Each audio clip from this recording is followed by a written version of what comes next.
Hey everybody, it's Bust with Expedition Trial number 227. It's my last one of 2020, your first one of 2021. Good stuff. Let's get to it. This three winner was disappointing. It was a fun enough run, and I was recording it, and then my internet went out in the middle of it, and so it was a little a little sad that happened. But nonetheless, still having fun. Let's move on. So with this one, nothing like too exciting here. I'm going to take this Blood on the Ice Darius. This is a Noxkraya arena deck, and to a degree is a 5 drops matter deck. And so starting out with all of the key components to this deck is pretty good. I do prefer to start on the Ash side of this because the thing you're supposed to be doing with the arena is giving your opponent's best unit 0 attack, and then when it does battle at the end of the turn in the arena, your unit should clearly win without taking any damage. And so, both themes are involved here. The Ash side does have, all the Frostbites and all the Yetis, and so we'll probably look to be taking a Freljord champion in the second pack, but see what happens either way. But with these other ones, this is a pretty decent Lux. This is arguably the best choice out of the three. I get why they put Stony Suppressor in these card pools, but it's just it's awkward, right? If you're looking to play a whole bunch of spells to level up your Lux, you typically don't want them to cost more, but that costing more does help. Makes a 5 cost spell cost 6, and then the 6 cost spell gives you a final spark. It's kind of the idea there. So these detains that get generated by the investigator now cost 6 mana and then immediately give you a final spark. I think it's kind of dumb, but that's the idea, and you can't get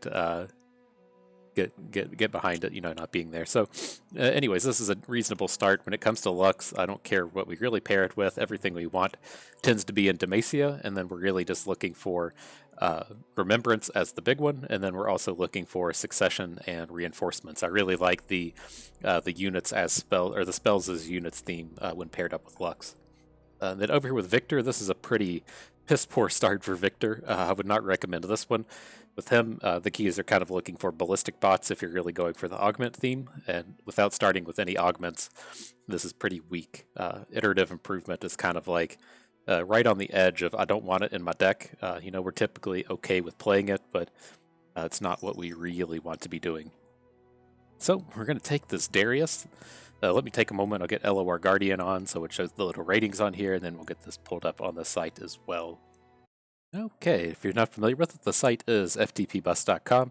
It's where I keep my collection of all of my expedition things, especially if you're coming just directly from YouTube. I do keep text versions and image versions of the tier list on the site. Probably a little bit easier to use and manage than trying to watch YouTube video over and over again, but it's here. A lot of people have especially liked this the text version since you can Control F on this page and find something specific.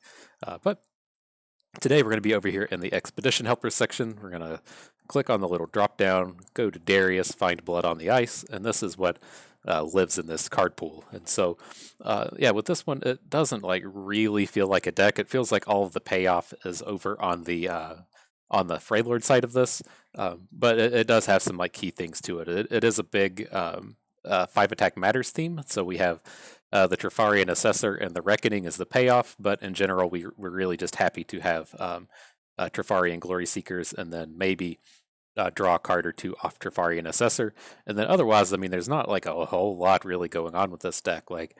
Calling Strike feels a lot worse if you don't have Frostbites. Whirling Death is, of course, always okay, but it tends to lend more towards playing the big Overwhelm style strategy. It always feels like this half of the card pool is just the support, and all the payoff is over in Freljord. And so a very big chance that we'll just be taking the Freljord champion, but it's not necessarily the case. There's a lot of options we can do. Do note that we already started. We start with the arena, and then we already started with the Assessor, and so we're getting a lot of payoff towards being kind of a more mid-rangey deck that has a lot of beef to it in the units, and so. Well, we'll see how this plays out. I'd be happy to pair this up with Riven. I'd be happy to pair it up with a lot of things. A lot of things that aren't what we're seeing here. Okay, so how do we want to approach this? I think we just have to take this Tryndamere. I don't really want to be paired up with this, but both of these, like Ionia and PNZ pairings, are not good. We could, consider, like, for a long time we've been kind of interested in these like super aggro PNZ Noxus decks. It tends to just be like a like a base Draven deck or a base Jinx deck, but you can't do it with like Teemo. And I think that some of these like one drops do live here. They don't show up as frequently as they used to, but there's Legion Saboteur here. You could maybe find Legion Rearguard like somewhere. There is the new one drop from the Riven pools, and so you can kind of try to get an aggro deck together, but it just doesn't feel like the tools here are going to be like happy with each other. I mean, Darius is a good way to close, but if we're trying to draft some kind of like aggro Teemo deck, we just don't really want anything to do with the arena. We're not going to get any payoff from the Assessor. So I think we're just going to have to come over here with the Tryndamere and hope that we're able to just kind of like pick up the Frostbites. As far as I can tell, I don't really like It That Stares, and I don't really like how we're starting out with a 6-cost champion, an 8-cost champion, and an 8-cost unit, and then a unit that doesn't have any payoff until you have a bunch of big units on the board. Everything we're doing here is just extremely slow. So we are going to have to find some like early game stuff to do. Ancient Evil does have a touch of it, but it's not exactly what we're looking for here. This trial is probably going to be a struggle. But I mean, some of the things that we're looking for do live. And so if we're looking to pull off like the 5-cost units matter theme, we do have access to all the Yetis here. Yeti Yearling lives here. Avarosian Trapper lives here. To a lesser degree, Ancient Yeti lives here. So from that point of view, things are okay. From the, we need early game stuff to do things, there's Yeti Yearling, Omen Hawk, Lonely Poro, Trapper, Sentry. So all those pieces of it live here. It's just the only thing that we're really missing out of this card pool, I guess, is we don't have the Frostbites just caught in the cold. So maybe this will work. I'm kind of okay with this, I guess, as long as we have some big units to go with it, and maybe we'll pick up a Feel the Rush for for our Darius Tryndamere deck, and we'll just have to see how this plays out. Now that like I've kind of like resigned that we have to be in Freljord and looked at this card pool, I'm kind of okay with it. Oh, Brittle Steel lives here as well. Beautiful. I think this will be okay. All right, let's do it. I think that's how we're just going to have to look to do this, but we're going to need a lot of help out of this Tryndamere card pool. Try to draft into Yetis and see if we can't push this 5-cost matters theme. Okay, so I mean, this pick's kind of tough. We can easily ignore the Shiraza Decisive Maneuvers. Like, Decisive Maneuvers is something that we can kind of come across if it happens.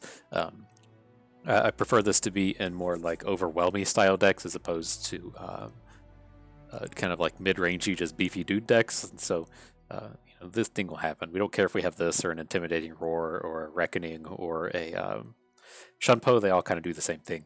So with this, it comes down to we want to like really lean on this Blood on the Ice pack. Hopefully, have Freljord cards show up this way, and focus on the Frostbites, or do we want these Ancient Evil cards to show up? In here, I think I actually want these Ancient Evil cards to show up. Like, my expectations for pack mentality are pretty low. I'm not super excited about having Babbling Bjerg, but like the big chunk of stuff that we need is just like cheap cards out of Freljord, and I think they're going to be more likely to show up this way. There's just so many good like Yeti cards in the beginning here, where I don't want these like Noxus Blood on the Ice pack showing up. We got everything we want out of Blood on the Ice. We got the one Assessor, the one Arena.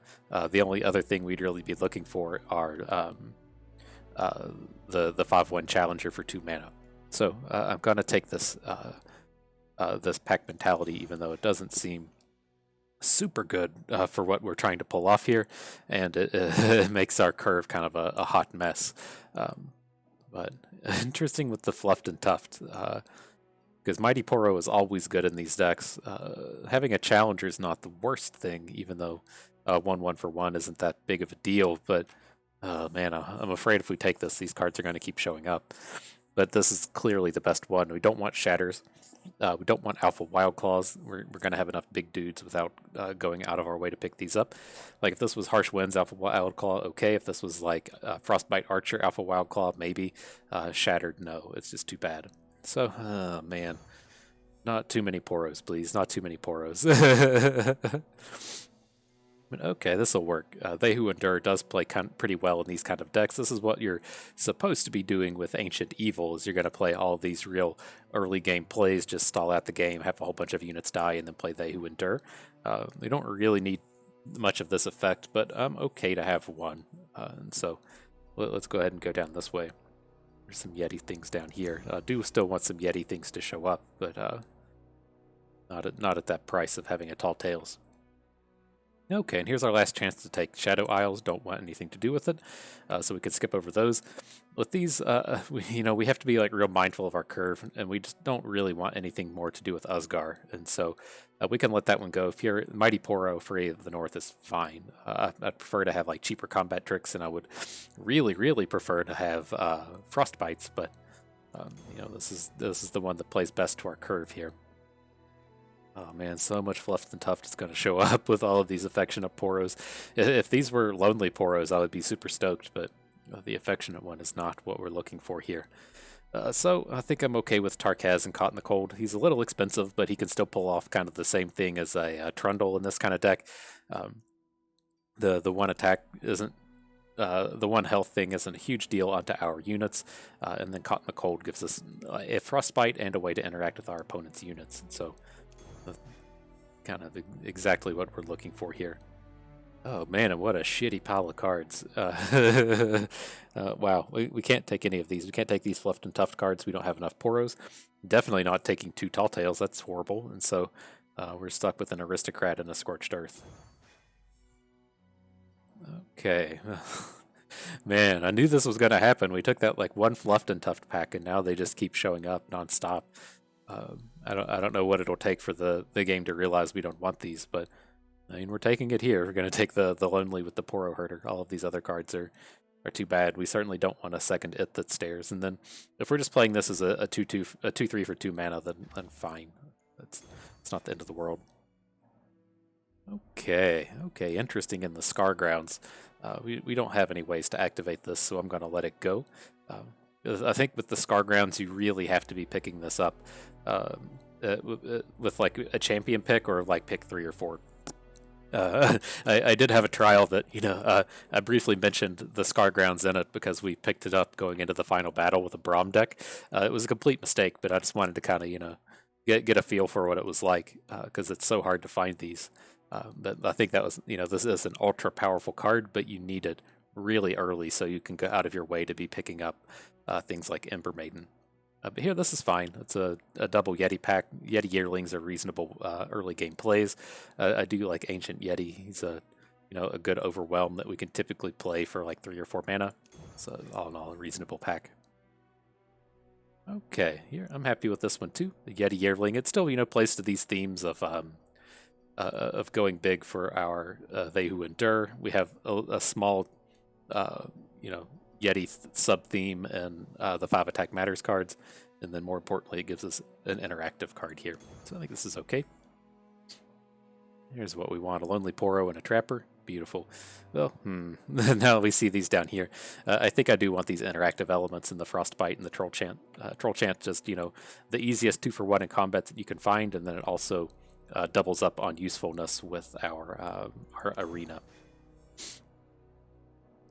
Okay, Caught in the Cold Averrosion Sentry, easy peasy. Okay, they're just coming here in the end. It finally said, hey, we're going to quit giving you poros, and it's bringing some Frostbites our way. It's beautiful. I like how this wrapped up here. This turned pretty good. But this, interesting. I think I do love a Lonely Poro, but I think I just want the Trappers here. I do like this kind of Yeti theme that we've kind of pieced together. We don't have a whole lot of payoff. We just have the Assessor, but if we do find like another Assessor or a Reckoning, it's so good. It just gives us so much time. And what you tend to run into with these Yetis decks is they have trouble closing out games. Right? If you just have 4 or 5 5s on the board, it might take you 2 attacks before you're able to full clear your opponent's board. And then if they have some kind of like weird elusive, or if they do some kind of dumb play like we were doing here recently, where you're giving elusive to a scout dragon, like you have a lot of opportunities to lose the game when you're just going wide with units that can't overwhelm, and we do have the pack mentality to kind of push through with that theme a little more. So I think we're happy to pick up the Trapper here. Let's get to it.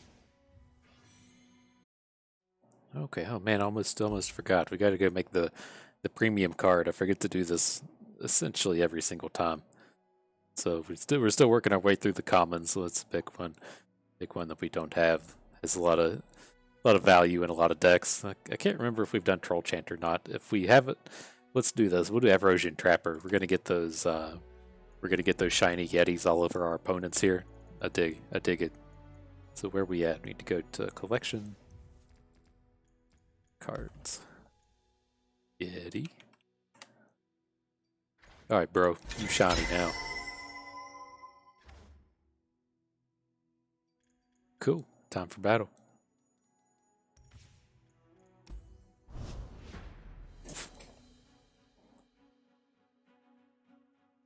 Shiny Yetis. So that's the stuff right there. You all are getting extra value too, like with that 3-win trial that was on the screen. I was recording that one until my internet went out, and I had to create a premium for that. So it's extra value all over the place. We'll be shiny all over these decks before you know it. You have to start forking out the dollars to to upgrade Legends. I need new cards to come out just to protect my pocketbook.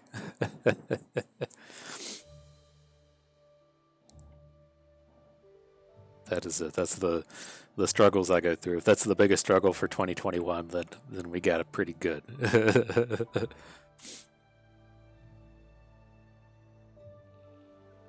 Uh-oh, I'm getting worried with the internet issues in the previous run and these weird things on the matchmaking screens happening. I think this is just going to red swirly us out of the game against this Battle Scars kind of tech.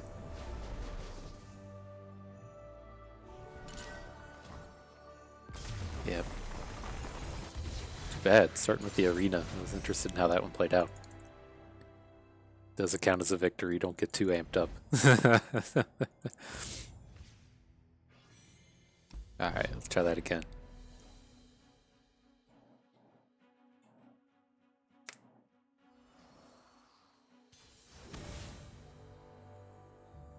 Okay, a little Nocturne, a little Zoe, a lot of Nightfallen. Okay. I think this is probably reasonable as it's going to get. We do need a second unit for Troll Chant to even do anything, but let's see. I mean, we have a lot of early game plays. It shouldn't be too unreasonable to think it'll happen.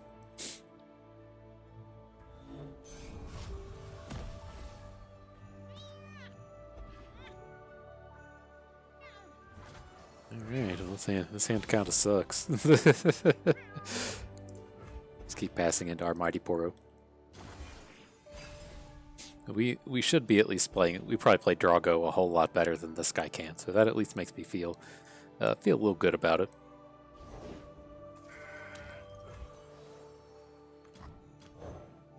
Knocked and ready. Those gems out of here. No, thank you.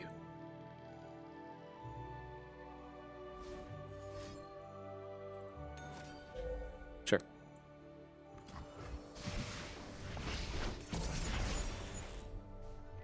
Save the homestead.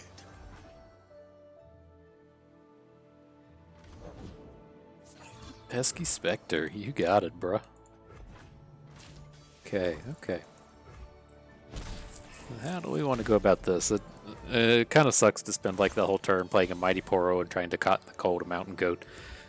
But I mean, when we have to like Crimson Aristocrat a 1 health unit, that doesn't work out. I mean, I guess we can play the Aristocrat first. Try to understand. I matter. You don't. Doesn't feel that good, but you know. We're at least getting a little something going here. A true Freljordian welcome. And if he adds to the board, this is the kind of board I want to Troll Chant. I don't really want to be playing Caught in the Cold on these things. We do have 3 of them, so we can be like a little bit more liberal with these things, but I'd rather this be sniping off, you know, like Nocturnes and Neverglade Collectors and the like. I'd let them live. Feels like this is a Pale Cascade, which I'm fairly okay with. Okay. Perhaps it is not. I was expecting like a Pale Cascade onto Mountain Goat and block onto the Aristocrat.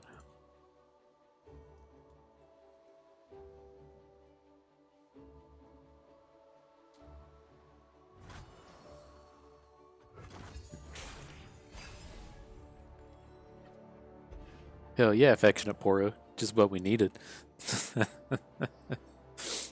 gonna pick off Zoe. There's a whole role. Getting rid of Zoe's and getting rid of Teemo's. That's what you're kind of resigned to doing. Luck for those who need it.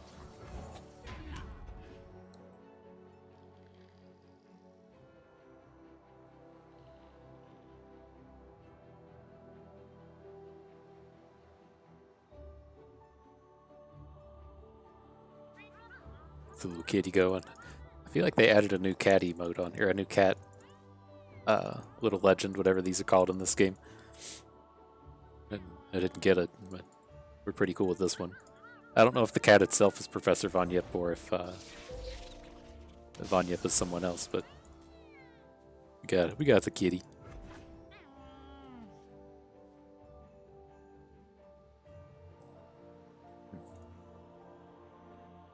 Interestingly, is not like a spectacular board for a troll chant, but I would be willing to try to trade Mountain Goat for the Poro.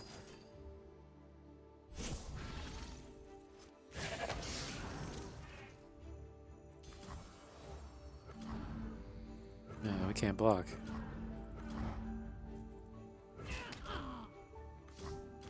Okay. Well, let's just do our best to not die here. We're never going to get like a whole bunch of card advantage out of that, and then if we can at least stall out the game until we can get Tryndamere online, then that'll be a big boost. I think we want to just go ahead and add Ancient Yeti. He plays pretty good into this guy's board, and you know, given the cost of the cards in our hand, we're not getting a whole lot out of you know, saving this up and playing other things. Like, you know, the Sentry would be okay to add, but it's really tough for him to get into combat against two Fearsomes. So I think we can try to just take over the board with the Yeti, maybe flood some cards down next turn. Maybe he'll play something kind of interesting here that we want to caught in the cold, and then we'll be getting lined up to have Tryndamere's going. Sapphire, gem of our divine patron. I don't know, I don't get this. Well, I guess he wanted to play a unit that could battle with our Ancient Yeti. Is a thing. Is a thought.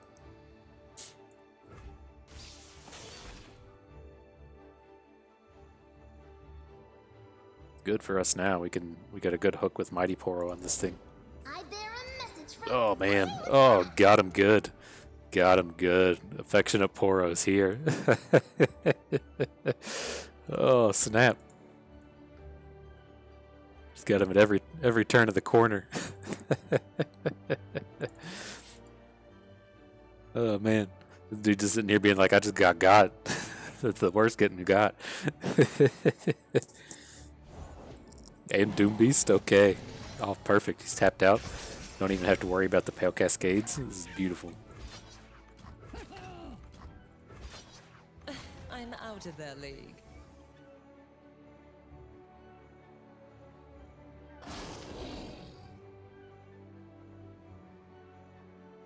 Okay.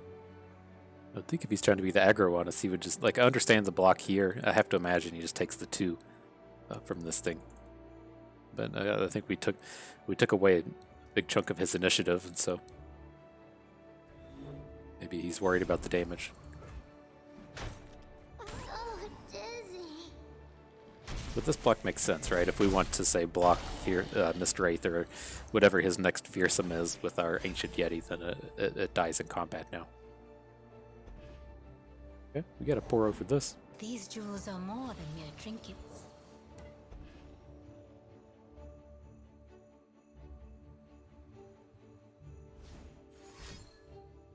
These gems grant a wearer harmony. Interesting. These are just getting blocked by Varosian sentries all the time.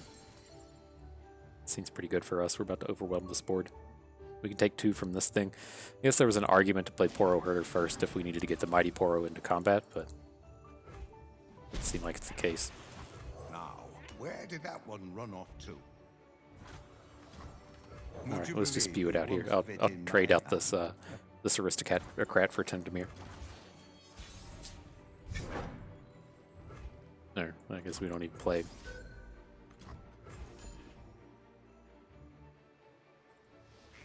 Okay, okay. Good game, friend.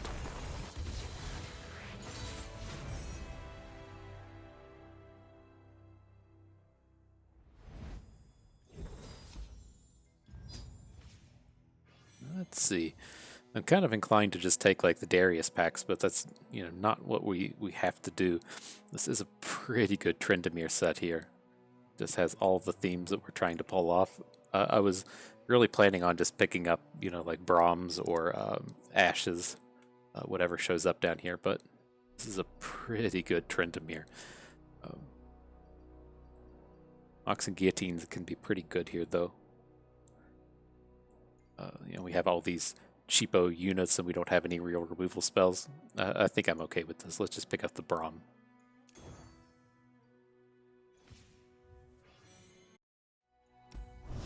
Okay. Okay. Just waiting for those fielder rushes now. It always seems like they show up when you're playing Tryndameres.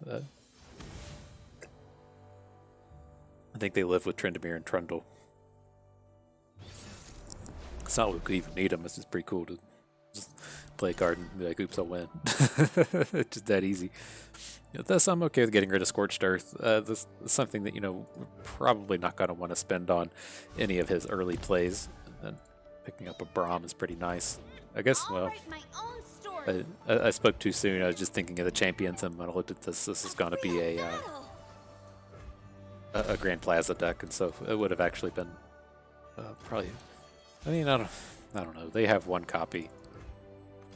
Nothing escapes my watch. I think if he's just spewing out all these units at the beginning of the game, he probably doesn't have the Plaza, but been wrong before. So it's like a Zoe deck. Alright, let's just play a little defense here. I don't see any reason to be throwing the Sentry in front of these cards.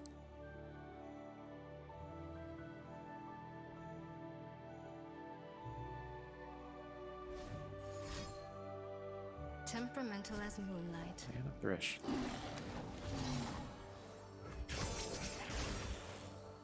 It's like exactly what our previous trial was. We were playing Diana with this Grand Plaza Diana.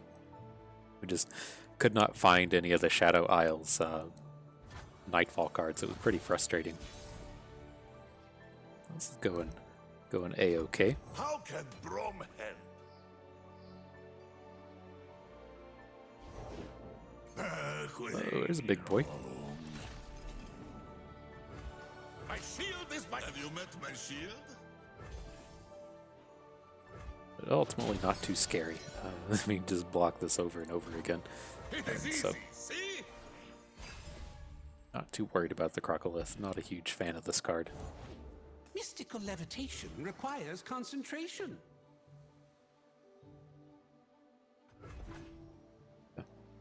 Go, floaty crystals!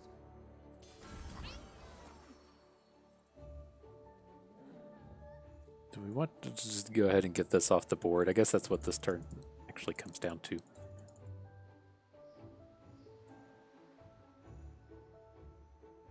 Yeah, it's probably fine. Look out for Reavers! Ready the torches!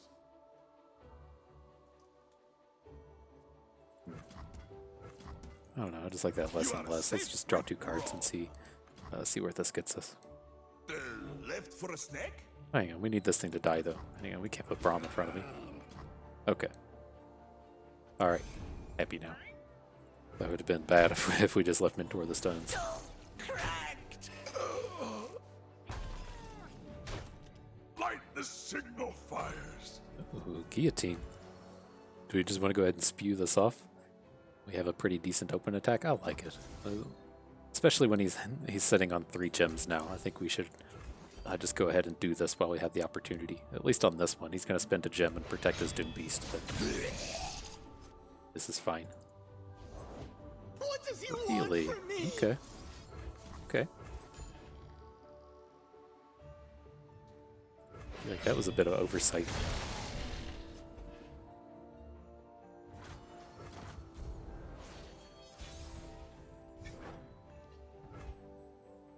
What do we think about opening here? I mean, we're not in any kind of hurry. Let's just play Trapper. See if he doesn't play something that we're kind of interested in hitting with a cot in the cold. He didn't. So Good luck. Have fun. just spew everything in now. I want to go home.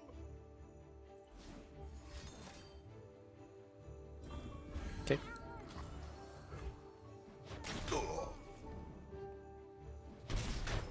A bit unfortunate, but not the end of the world.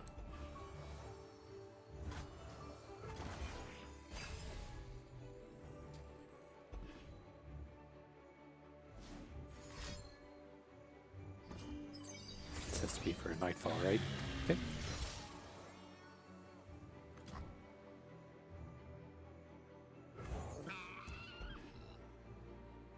I've got to get out of here. Let's lose everything.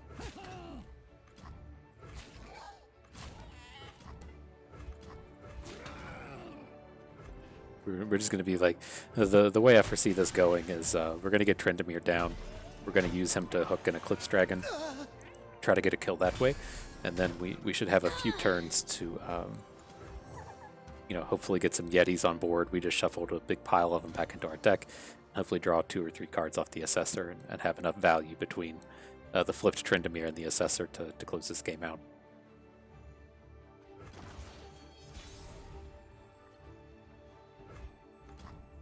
For the thrill of battle!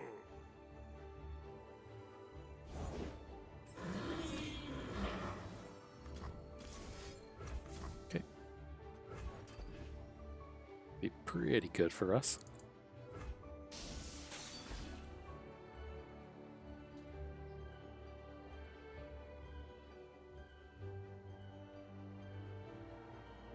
To put a gem on it.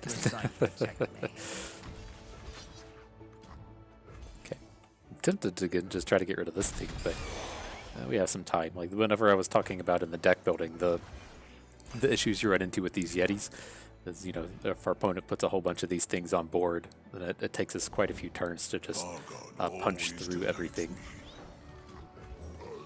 But we'll be okay here. We're going to come in and draw 3 cards. The journey starts here.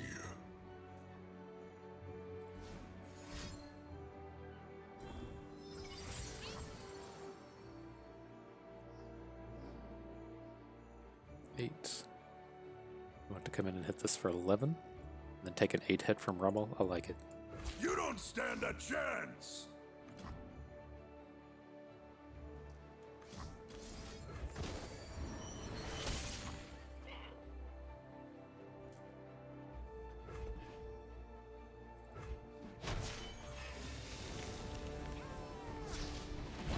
I'm not done! Okay, seems good. Give us a chance to draw another Yeti as well before we drop this Assessor, get a full bank on spell mana. I do like the things that are happening here. Few earn the right to call themselves Trifarian.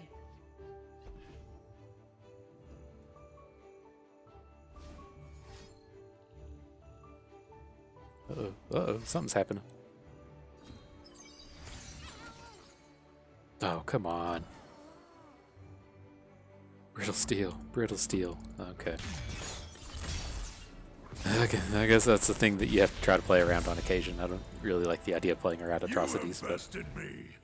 This time. maybe we should have. That was pretty much the only way we were going to lose that game. But anyways, let's see what else we can do here. Pretty happy to pick up an Avarosian Hearthguard, just super high power level. Want to hang on to our 1 Scorched Earth, I think. They don't have like the density of overwhelms that make me like Battle Furies.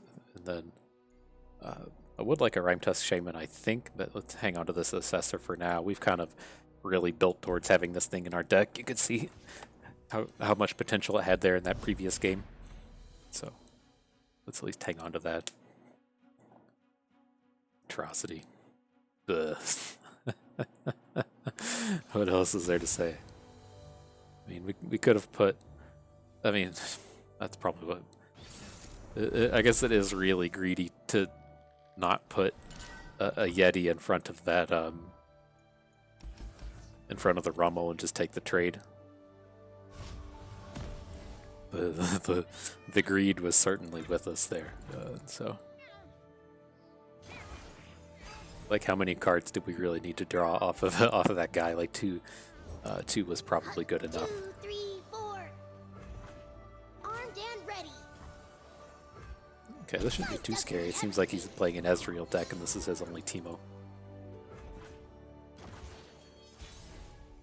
It's still okay to just hit it with Caught in the Cold here, so let's at least get our Mighty Poro online and Caught in the Cold this thing down. Have a mushroom. Have Maybe. 3. I've heard about you. Maybe he is playing Puff Caps, and why would he go? No, I mean, there are a lot of Puff Cap decks that don't really care about Teemo and just live on Puff Cap Peddlers, but it's strange seeing this Ezreal.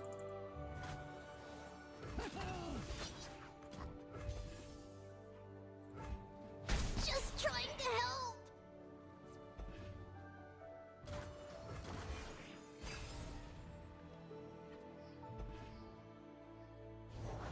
I thought you'd never ask. Okay, I think we can deal with him next turn. We're gonna have an arena next turn and just be able to try and spike him with Mighty Poro. This is okay. I have to see where he sends this Mystic Shot.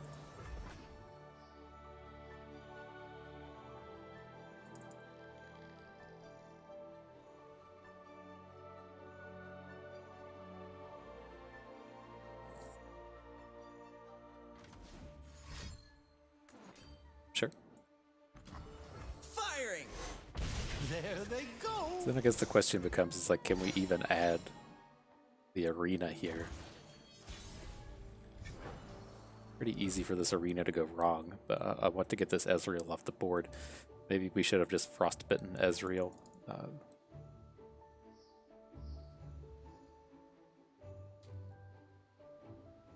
I'm just starting to be like less and less interested in playing this arena. Let's do this. Let's add the Poro Herder. Should draw a Mighty, and then we'll add our second Mighty to this board.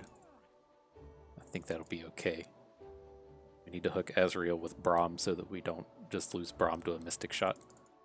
This is fine.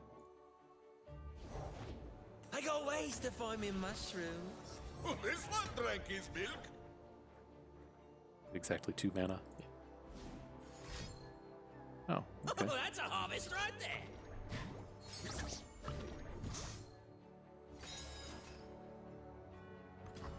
Sure. My shield is my sword. Good luck. Have fun.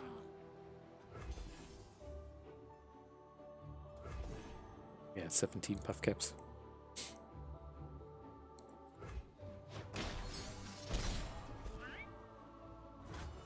It is easy, see? Watch and learn.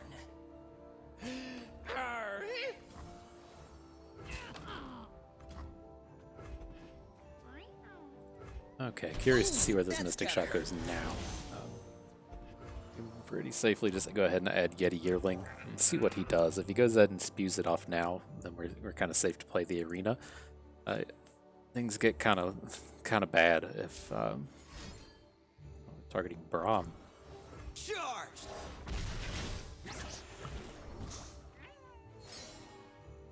Okay, let's see where this goes.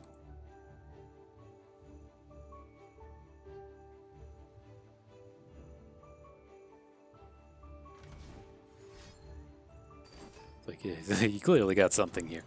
Okay, this works out just fine. Let's ace off this Ezreal.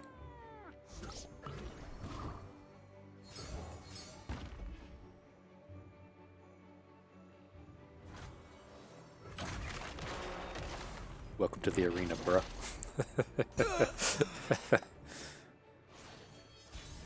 Okay. Alright, so we need to try and set this up to where we can kill him next turn. So let's just Frostbite all of his plays, get a big attack in here, and then we'll try to kill him next turn with Pack Mentality. Heard there was a little fella asking for me. Winter take you.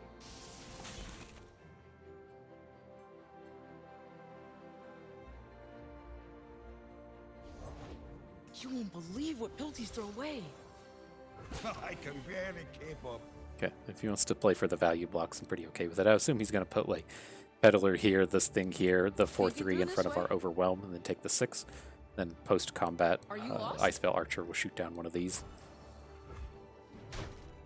I guess this makes sense. The Archer will trade into his Scavenger now. It's okay.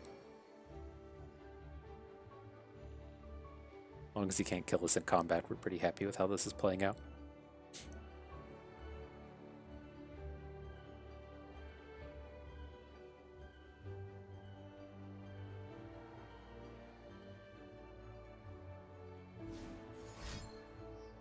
You're gonna need a map. I've always been a fun guy.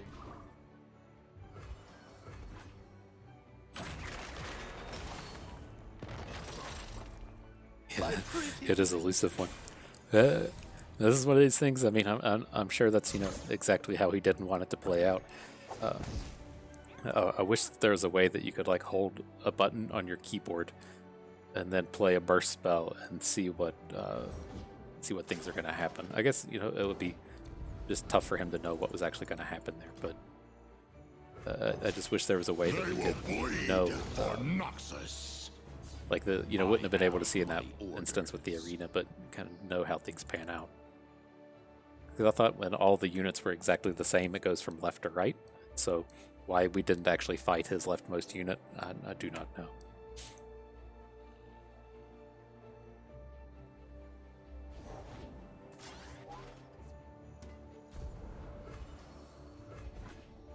Look out!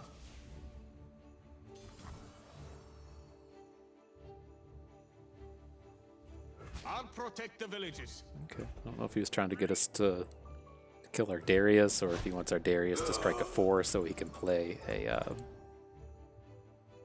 like a Mystic Shot on our Darius. All of this is fine. We're gonna go for the pack mentality here. Not quite willing to just get into combat and count on a Darius when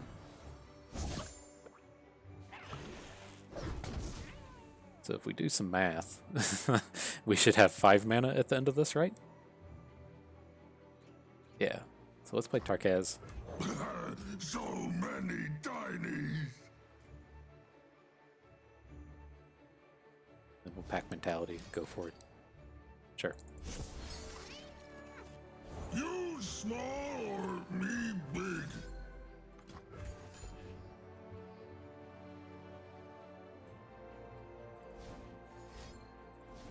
Uh-oh, here comes the Mystic Shots. Okay. Press on. So if this thing blocks here, we've got 6, 10 into his 6. Okay. Arrows at the ready. Right, because these are each going to take a point of damage. There no one else? He's a 1? Oh, damn. Okay. I was almost assuredly sure that that was a lethal there. Apparently it was not.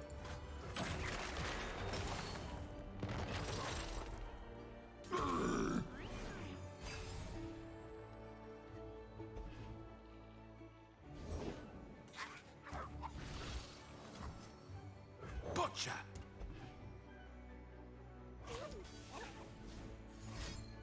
Okay, I just have to block.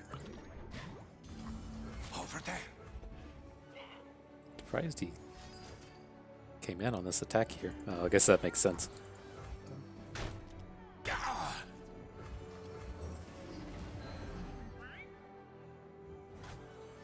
Alright. Let's see if he picks up the old Hextech Transmogulator here. Oh, he doesn't even have any units. Okay, this is done. There's nothing to get out of this. Okay.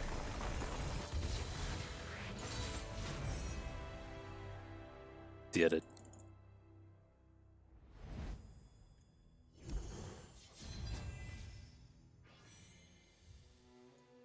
Okay, what do we do here? I'm okay with this. The only combo we have with the Aristocrat is our 1 Braum. I'll probably try to pick up a second Braum, but I just don't really want this in our deck.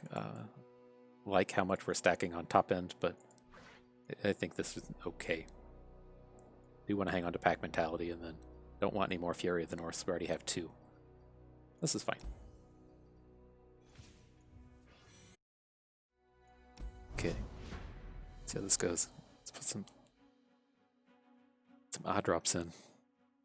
I think that's the key to victory. A little bit of Visine in between the games. Keep everything well lubricated, ready to go.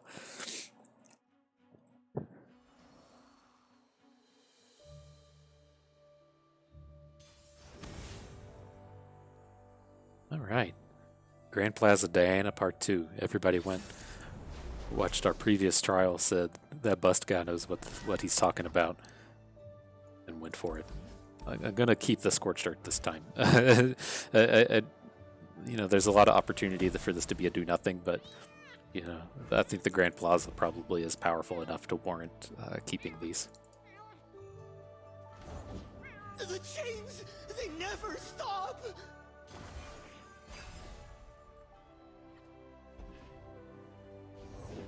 What does he want from me? You can see the Demacian border from here. Well, it sucks, but I think I'm okay with still just coming in and blocking one of these. I gotta get out of here! Ready the torches. I guess like the argument would be it might potentially give him another card that he can Nightfall with, or we could draw Troll Chant. But I think if this game goes long, then we're going to be okay.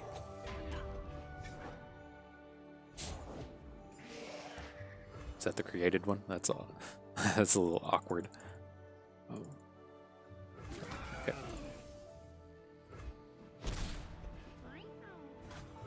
This Braum should be extremely good against what he's doing, though.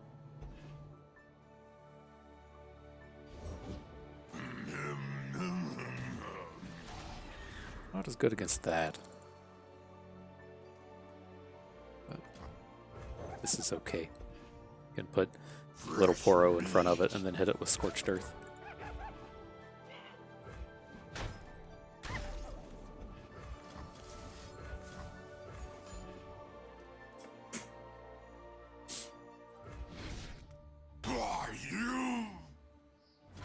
Alright, so that feels good. Kind of want that sentry back now, but this is fine. Let us get going. Let's get things going with Braum. I want to get the fearsome blocker on board here.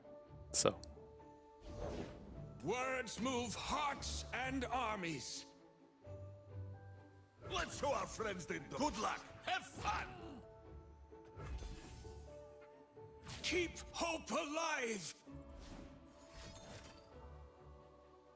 okay.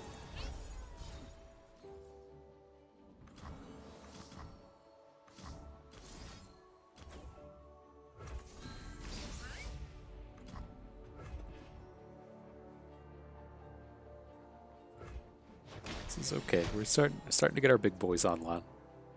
Can't really let him It is easy. start see? leveling up this Dawn Speaker. So if he's getting into combat, we need to be killing like a whole bunch of stuff and not just like one unit at a time. Essentially what this will amount itself to. Fresh soil.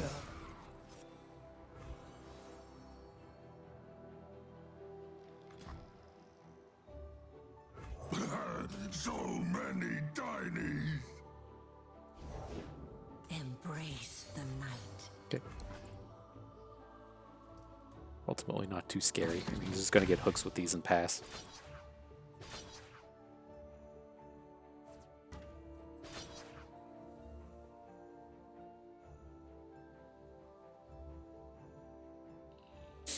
So it gets awkward for us. We can't really Tarkaz with our 1 health units. This doesn't function like Vladimir. But we could probably pull something off here. Our allies did not fall in vain. Is the time for this?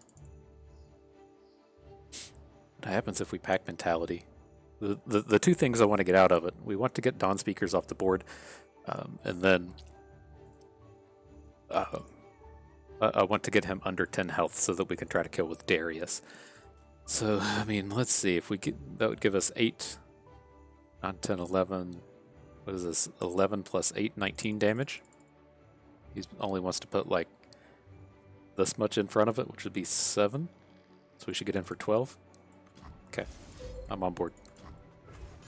Also lets us keep up our aggression with these mighty Poros.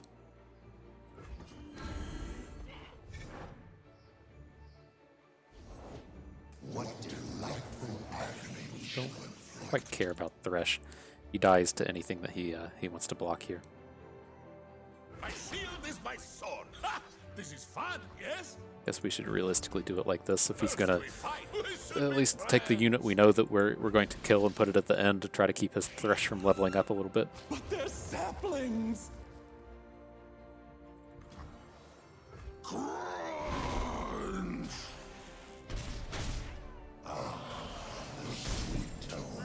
It's gonna take him to 1. Okay, that's Braum territory for a Darius kill. So let's see how that plays out. Bedrasite, protect me.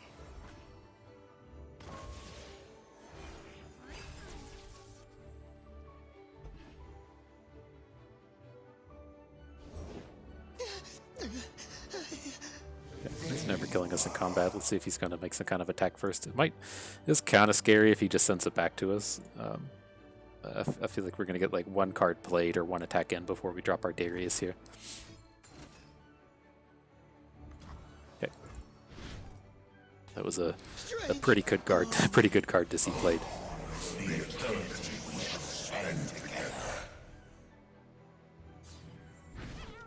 No more slurs. Witness true strength. I'll handle this myself. Nothing escapes my watch. In Avarosa's name. Okay, then I don't really want to block with Darius unless he makes us. Okay, sure.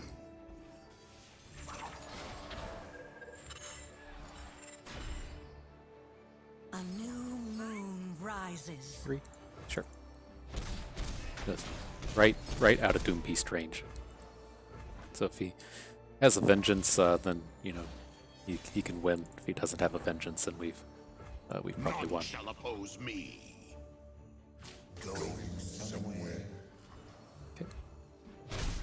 He threw that Thresh out here, and I was like, oh no, he has that +4 health card. But not today. Not today.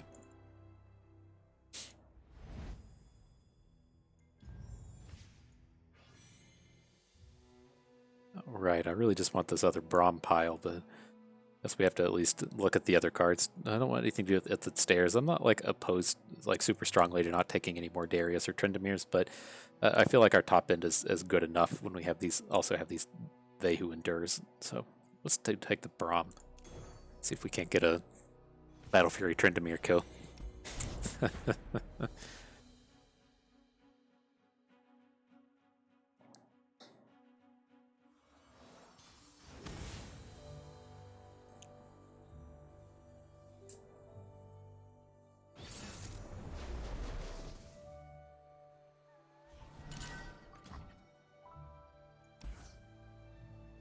This Ash Garen stacked on ashes. Okay. It's probably fine. These things you get curious about, and I guess you could, like, when you see Ash and Garen, they tend to be allegiance decks with either Bannerman or with, in this case, it's stacked on Ash, so I would think it's a Freljord, whatever he's called, Avarosian Freljord. It's something. The 3/3 overwhelm for 4. That's what I would expect to be seeing out of this deck. Can see the Demacian border from here.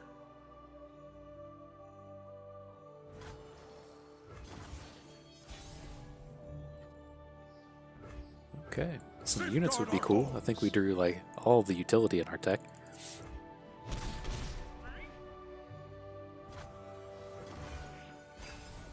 What spells do we even have left in here? An Arena, 1 Fury, a Guillotine, Scorched Earth. Okay, there's a handful.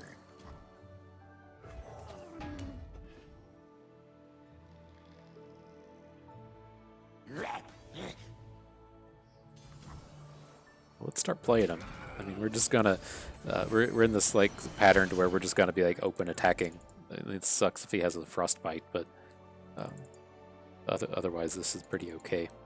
And so we're just gonna be like, ideally we're gonna be banking mana on our turn and then tapping out for spells on his turn, but see how that plays out.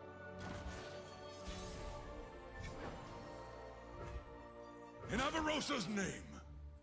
Let's actually do this. We still have a backup one should he have another unit, and this is gonna make our sentry active again, and then give us an opportunity to maybe have a good troll chant here. I'm not like a huge fan of getting like real spewy here, but you know, we need to buy like a bit of time before we can get these Tryndameres going. Sure.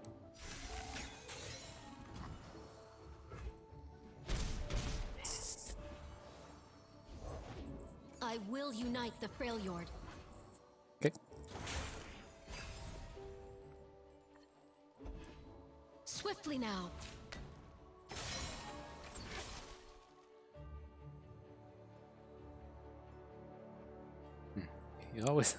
You always have to stop and consider what can we do with this Battle Fury. Taking this up to 6 health will survive. An Ash. I do worry about just a back-to-back being here. Let's just take the 5 damage.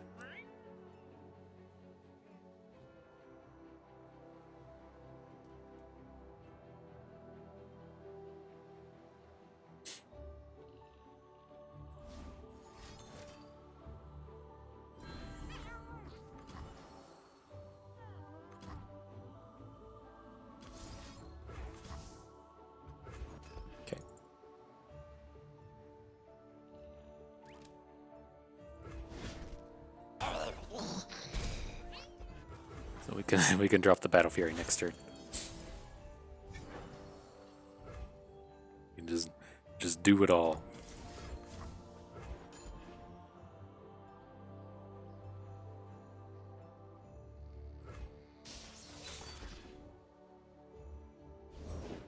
Winter take you.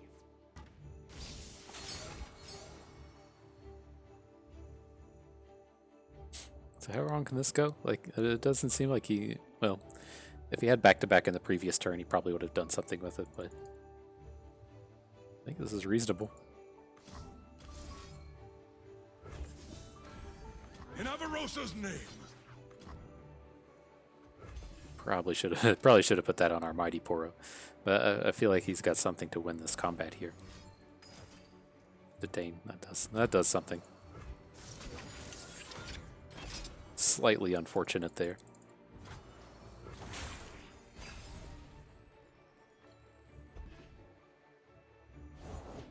My heart and sword for Demacia. Probably just have to Braum. Who knows? Get a troll chant in here. Leaping into action.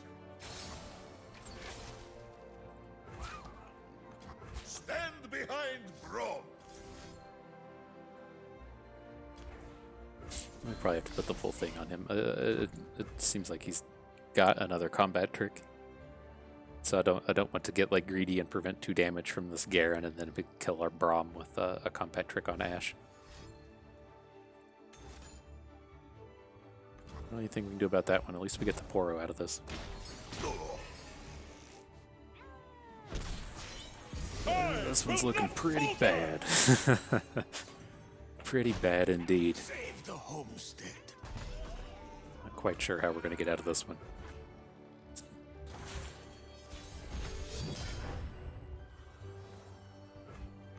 Join me in battle. I cannot recover all that is lost, Okay. but I will try.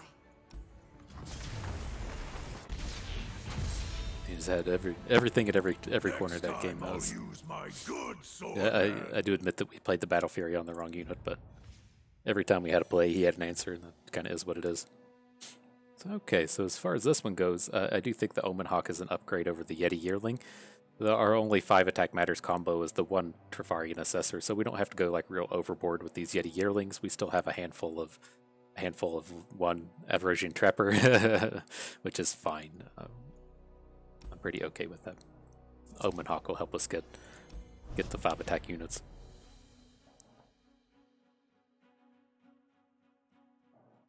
Don't see too many Omen Hawks. He's been deemed too good for expedition, which I wholeheartedly agree with.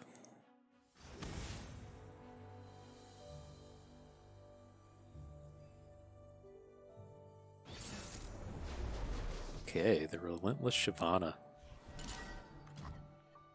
Interesting. Sand seems kind of okay. Let's get rid of the Caught in the Cold. We need to find like some kind of other unit that isn't like a Braum to try to take advantage of this arena. It's a little ways down the road, but I think it should be pretty powerful here.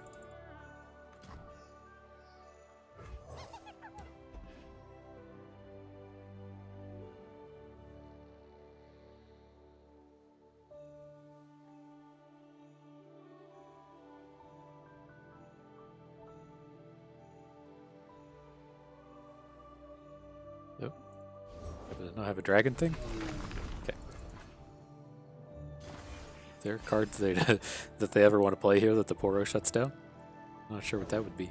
No Legion one's Saboteur? the wiser. Got him. Now, where did that one run off to? We wear red to honor the fallen. Okay. To arms! They'll never see it coming. Behind ya. What have Poros done to you? Interesting. This is very aggressive.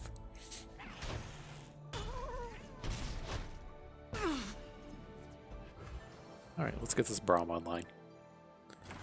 We should be able to grind this out pretty well. I do get like kind of worried playing against dragons since they're going to be playing so many big units. But I mean, we have a lot of beefers of our own between the Hearthguard and making the rest of our units big. The same without you, Anna. This is pretty okay. I'm always here when you need me. Show me your best.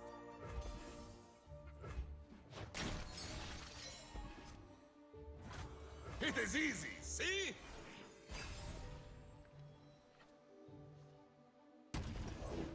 Careful, Sevros. Okay.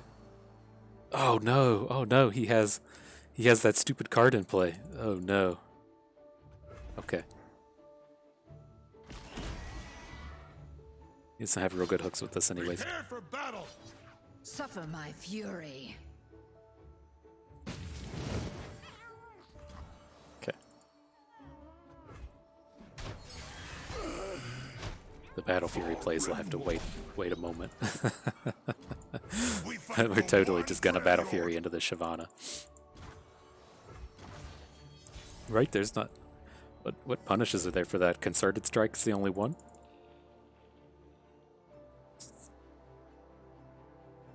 Man, I want to be so greedy. Because we can't play it like Arena plus Icevale Archer.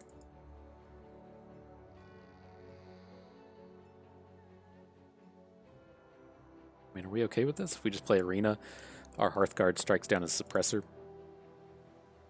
Suppressor's been real annoying this game. Or do we really just want to make this Battle Fury play? That seems like a little too much. Let's... First we fight. Ha! This is fun, yes? Okay, let's start with this and see what he adds. With him knowing that combat's over, maybe he'll spend all his mana and I'll feel a little bit safer about adding arenas.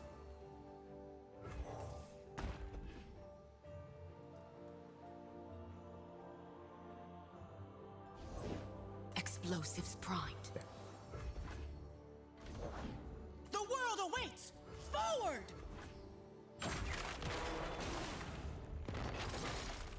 So he's going to open. We have answers for both of his bigs, so we're just going to take the 7, fall to 6. It's kind of scary, but I think we'll turn the corner after this turn. Remember why we fight!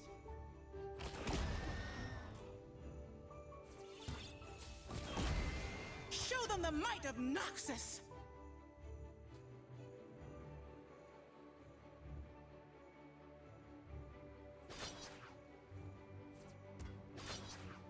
What a specimen.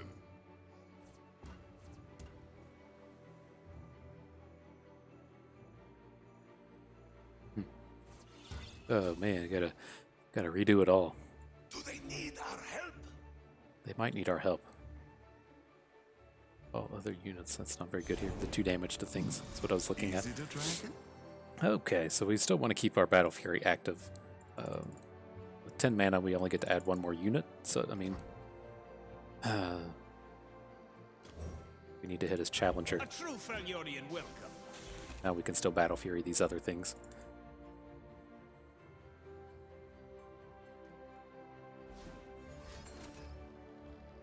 Okay, we can handle that. Now we don't have to worry about concerted strikes.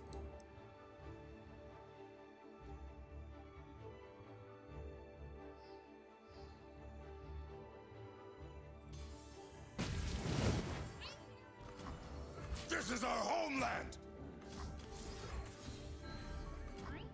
Okay, seems good to me.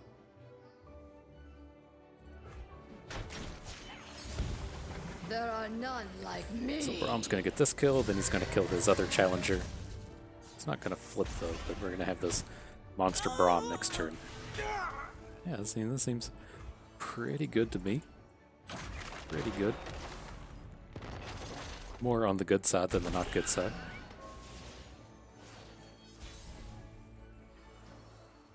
Troll chant, that makes me feel good as well.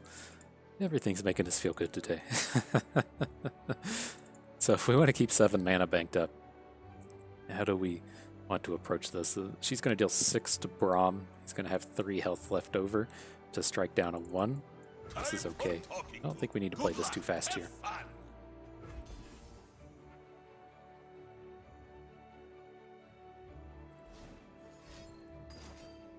There's the concerted strike that we knew was going to come. So how much is he going to take here? We need to give this -2 for sure. So let's give Braum a boost, give you a neg. Surviving that. 2 health. Okay. We get like 100 poros out of this, right? Okay. Okay, cool. That Battle Fury always makes me feel good. I don't want to call it my favorite card, but it's certainly the one that makes me makes me the happiest when things go right. Okay, don't want the Minotaur Reckoner, and I kind of like having these trappers. I think I want to hang on to all of these. I do want to keep some amount of poros. Like we have 2 poro herders, just have the small poro theme. I'm fine with that. I don't think we have enough Frostbites and Troll Chance to make Stalking Wolf really worth it. And I would like to have more trappers, and so I'm hoping we actually get to trade into some more of these, because the Yeti from the trapper is very good. I think I'm just going to go ahead and skip all of these. Okay, 3 to go. Feeling pretty good. It's tough to say, but it's like, man, I want some more Yeti in this deck. Let's see. Guess if we really wanted Yeti, we shouldn't have traded him all away, but wouldn't mind seeing him. There's some Yeti, right? It'll work for me. These can come down on turn 4, so it fits into the curve pretty well. Trickster never loses because Zoe makes the rules. No, not soon. I mean, nothing that we can do about the Zoe anyways, but I was going to say, I don't feel like there's a need to spew out this Poro Herder against what we faced so far here. Let's just bank it up, play for value a bit.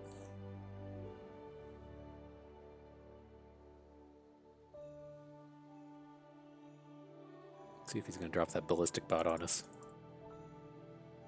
I wonder if they ever just start chart for 0 drop and try to open for 3. Witness perfection, meatbags. System upgrade.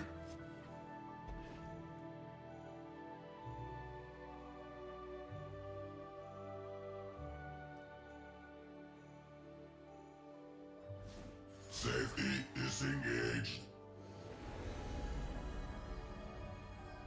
You got it, bro. 3, sure. Alright, we can start doing our thing now. Get the Poro train started.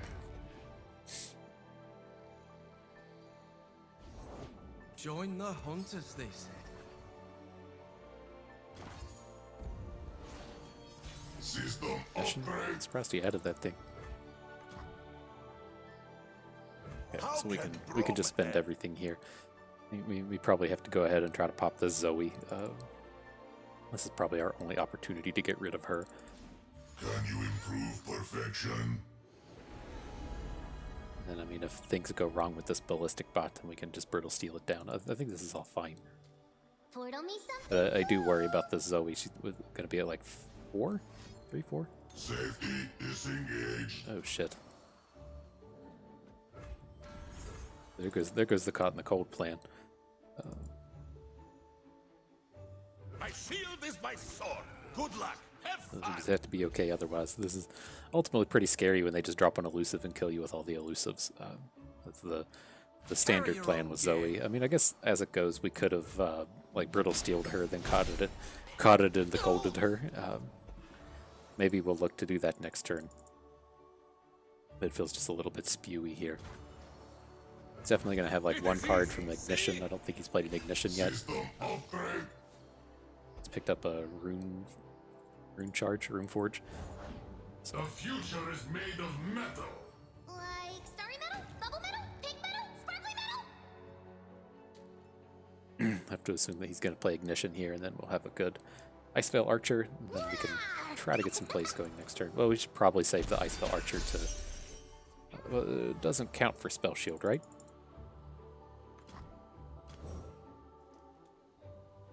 A true Freljordian I will. thought I had to put a circle on the board for it to count. Yeah. Oops. Well, there's a little bit of knowledge for everyone out there. Can't pop a Spell Shield like that. Prime and ready. System upgrade. Join me if you want So what to are the live. chances that he can burst the 3 spells? Well, he needs to burst 2 and play 1. And he's already played Moonsilver. Disengage. I don't think he can get out of this, but I guess we're about to find out. System upgrade. Right, played Moonsilver. The other ones are all slow, so I mean he could get like a Crescent Strike and try to stop some of our bigger units from attacking her, but big thing is I don't think he can flip her.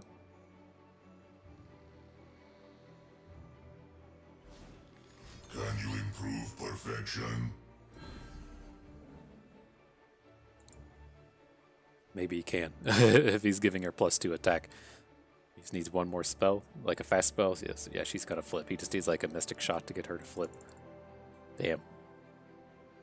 I mean, I guess we knew he had that one card, but this is gonna be tough now. Do they need our help? They need our help, bro. So 100%, he's gonna have a get excited, or he's gonna have a Mystic Shot here, Whirling Death. He's gonna have something that we don't have an answer for. Another brilliant design. Energy core upgraded. But I think.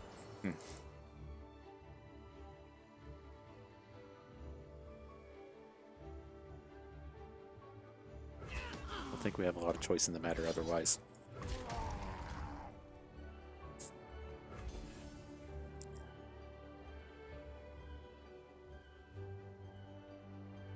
She flips. I mean, it's not a guaranteed loss, but he's gonna. Oh man, did we just get it? Oh, nice. Okay.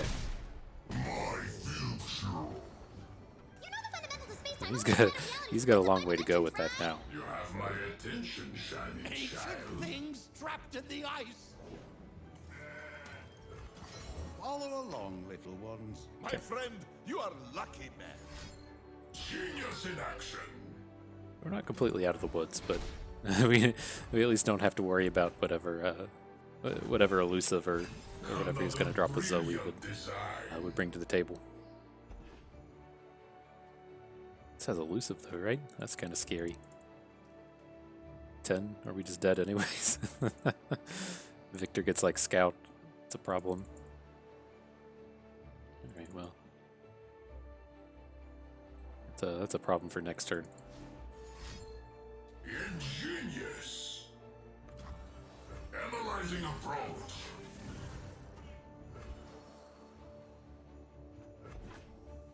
11? I mean, he doesn't have a Mystic Shot or get excited unless he just drew it. So, he doesn't have a Pale Cascade. Like, he doesn't have like any of the fast spells. His hand has to just be like all units, right? Units and slow spells. And so, I mean, we can't beat an Aftershock. Metal is perfection. It's already Moonsilvered once. Oh, it's a created card there, 12-13. No answers. Okay.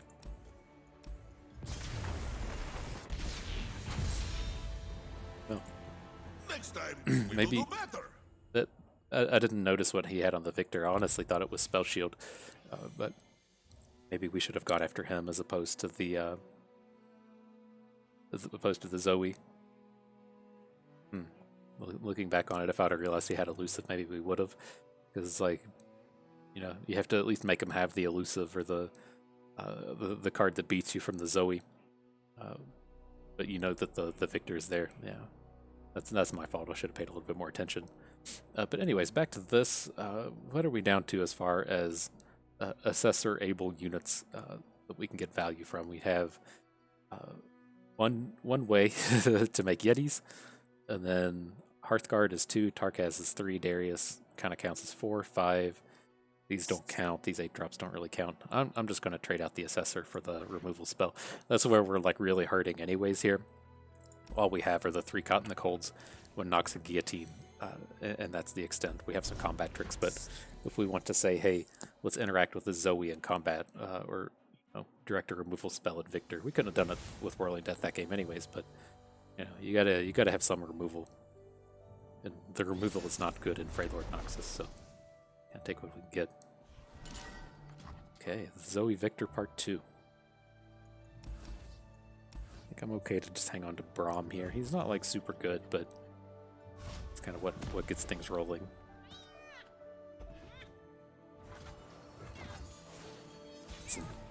Need some dudage.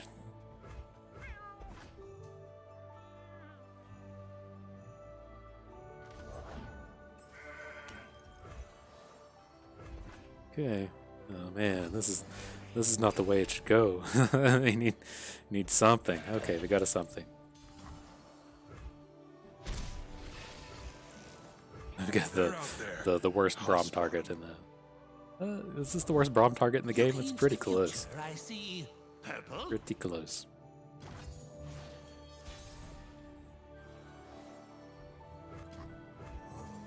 Okay, let's try to ace this Mentor of the Stones.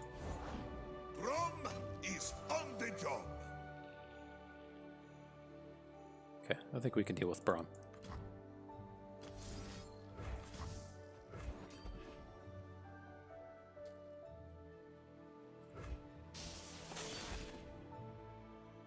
This is like a problem now.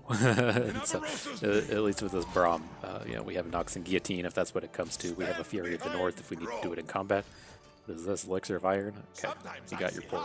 Just needs warm smile. That Mentor of the Stones. Just making Braum a 2/7 becomes a perennial problem, and so we just need to get that thing out of here. The overdraw? No.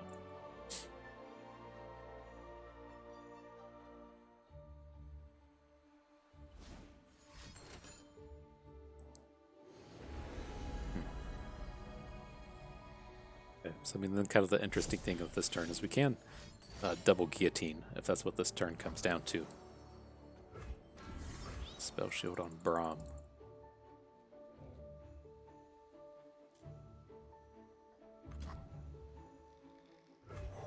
Okay, let's see what he hooks it into. I have to imagine he's probably not going to be hooking our Ancient Yeti. Show me your best. Maybe I'm wrong on occasion.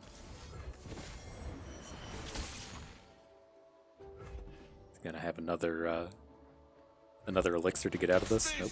Beautiful.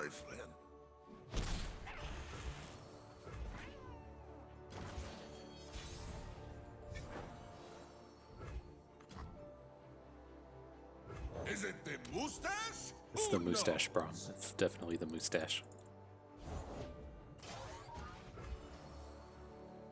Time for good luck. Have fun.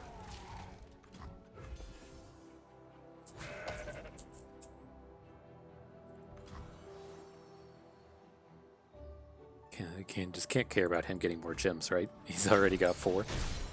Sure. Witness perfection, meatbags. Okay, this all seems pretty good. Primed and ready. Join the glorious evolution. The flashbacks will bow, Great Maker. Let's do this. Let's add Bjerg. We're never going to like lethal him next turn, and I don't really want to be adding Tarkaz next, like attacking with Tarkaz next turn. And the kind of the thing I'm seeing here is if we can, you know, just block some of this stuff with Omen Hawk, Averrosion Sentry, then start dropping guillotines, then that should be pretty good. The thing we have to really watch out for here is if he keeps a gem behind. Looks like he's going to spend them all. System upgrade. Okay. Rise, metal brethren.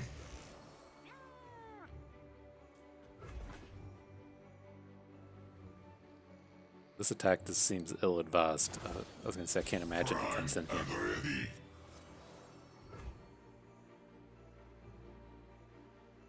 Okay.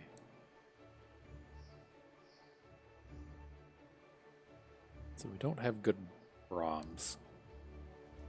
I think I just want to try to get the guillotines out here. He does have 1 gem, which is awkward. I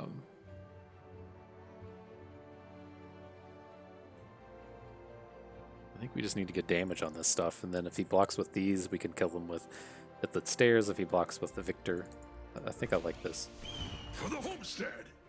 You gotta believe me! Think hard. Think strong. We should just be able to AoE his team somehow.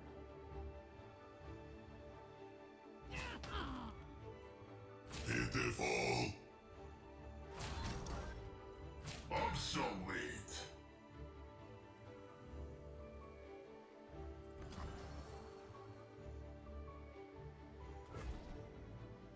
He's gonna have 2 3s and a 1. Okay.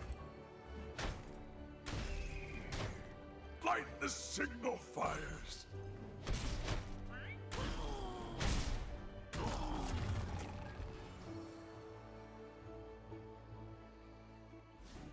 Genius in action. Sure. Yes, of course. As humanity ends, the machine. So the way I'm kind of thinking of this now is we can play the 8-drop, deal 2 damage to everything. That will kill his ballistic bot, and then we can follow up with a Scorched Earth on Victor. Can't play a unit while spells. All this thing's happening. Electroplating completed. That spell shield. Jesus. Okay.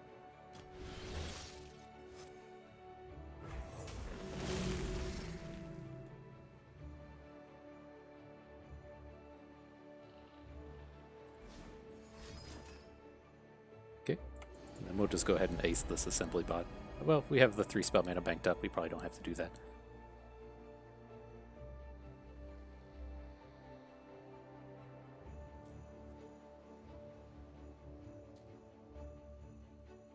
Hitting spell shield. That's the way life goes, man.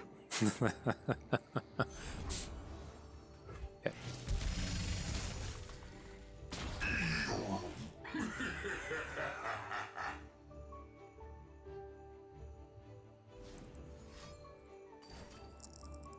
Sure. This is my big problem with Death Ray, is this is a horrible draw for the rest of the game.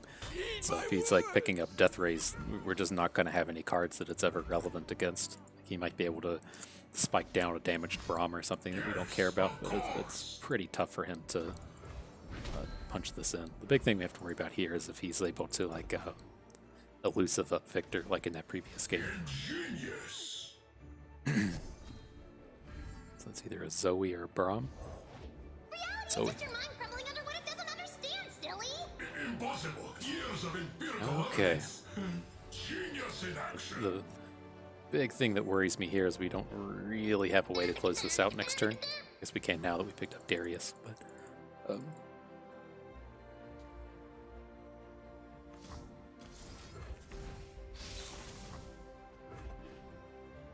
there's no reason to let this stuff happen.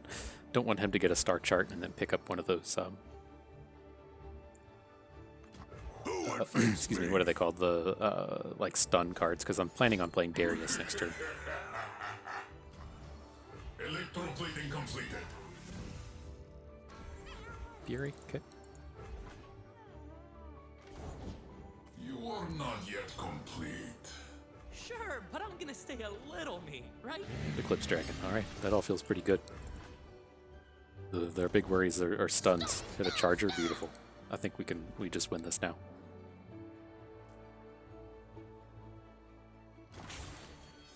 Metal is perfection. Look at all that overwhelm. Oh man. Trample it good. I'll handle this myself. And then the thing here is I'm gonna hook, at least the plan is to hook Eclipse Dragon, so that if he puts, say, Assembly Bot in front of Tryndamere, then we can Another brilliant Scorched design. Earth plus Fury of the North. New materials, new improvements. Not even good. Looks like something I don't care about. This is the way to victory. It's like, yeah, it's probably something we don't care about. We should be friends.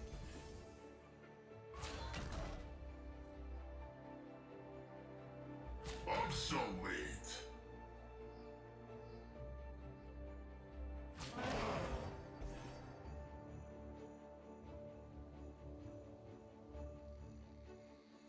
Okay. I think we're fine until he drops a Frostbite.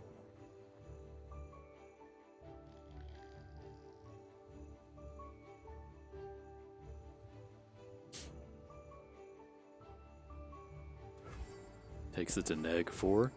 Alrighty. Making us sweat it. I think we're fine, but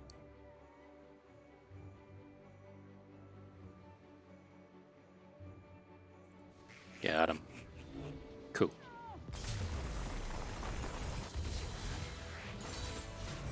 Victory is friends we made along the way. He had to have suspected we had a guillotine, right? He went and played around it. So, anywho, don't want a second guillotine. I am cool to pick up more trappers. So let's go ahead and do this one. Tarkaz is, he's just a meaty unit. Like I said, everyone likes a nice meaty unit every once in a while. It's just not something our deck really needs. I'd rather have trappers lock up the early game, and then having these big turns where it's like, like turn 5 or turn 6. I guess we'd call it turn 6, where you want to play an arena and a Yeti or something. It just really, really helps your card quality.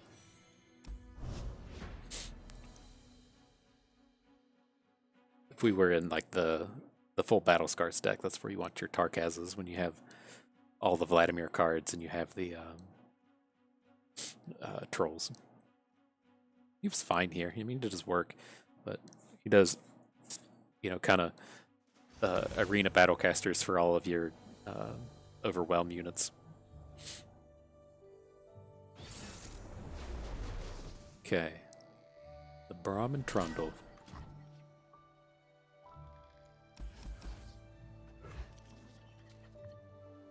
Those aren't early game plays.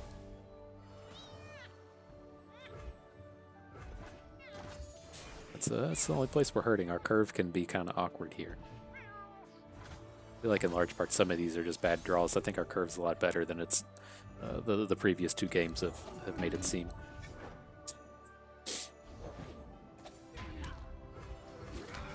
I'll risk it. See if anybody's got a spell or whatever. If we did, we weren't using it.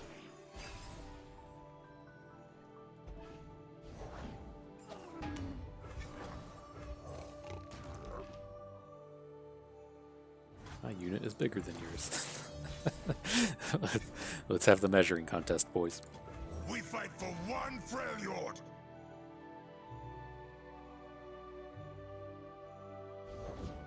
Follow along, little ones. Today we fight as one. Poro snacks aren't super scary What yet, have but Poro's done to you? something we'll eventually have to worry about. The little ones.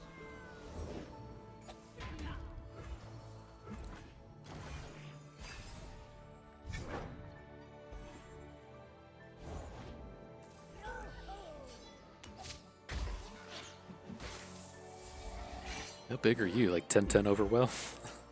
Okay. We're gonna have to guillotine this next turn.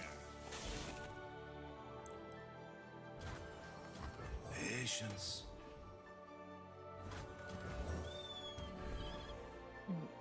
We have to open. It's like, can we just lethal him? And we technically could if we could hook this down on a bird. Avarosans, stand together. 10-13, we're gonna be too short.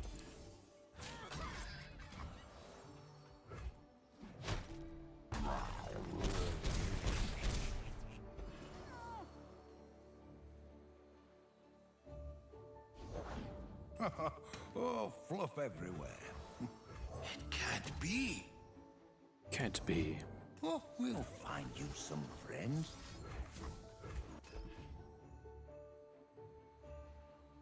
I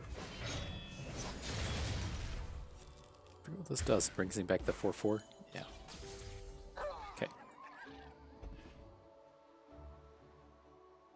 The overwhelm is the scary part. Just gotta get that out of here. Would you believe he once He fit might. in my hand? I don't think we lose to another one next turn since we have the cotton Did the cold. you get into the snacks? But I mean, it is always scary when they're dropping these things. So he hasn't given up on us yet.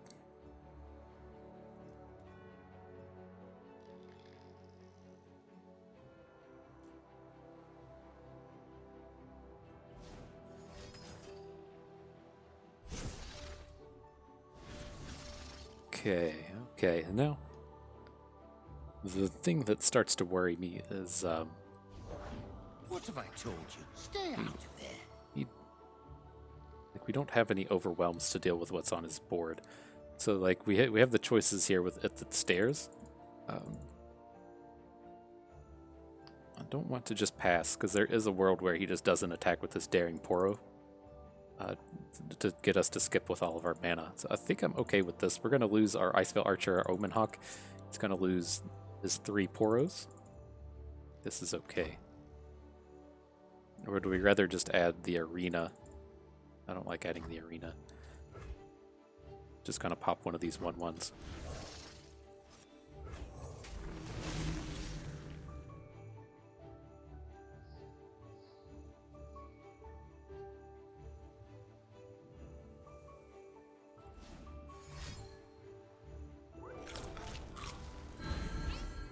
Snack doesn't do it just yet. And this is also, you know, kind of our last opportunity to to ace these one health Poros before he plays a second Poro snack. Oh, I missed you too. Yeah, this sucks. We don't have an overwhelm, but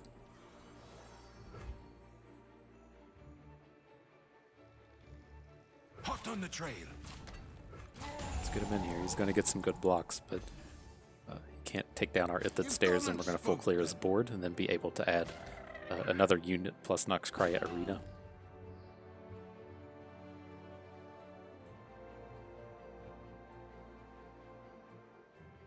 You have to block Braum.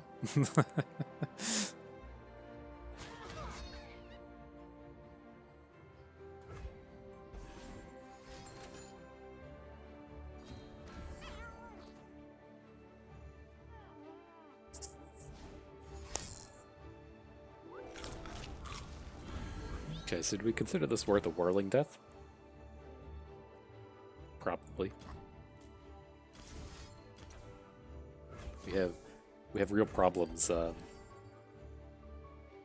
with his like Heart of Fluff style units still.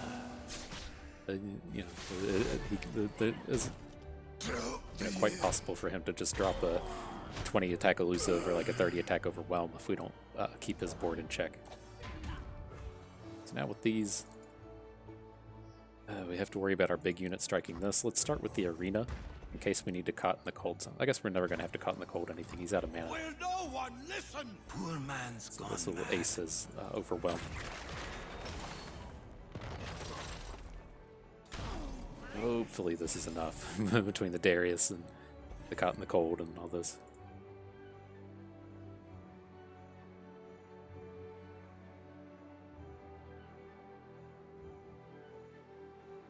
I feel like this game is just like in that previous one where we're like that Freljord guy just has all the answers to everything we've done. I feel like we've kind of done the same thing to this guy. Just been like half a step ahead of everything that he was trying to do.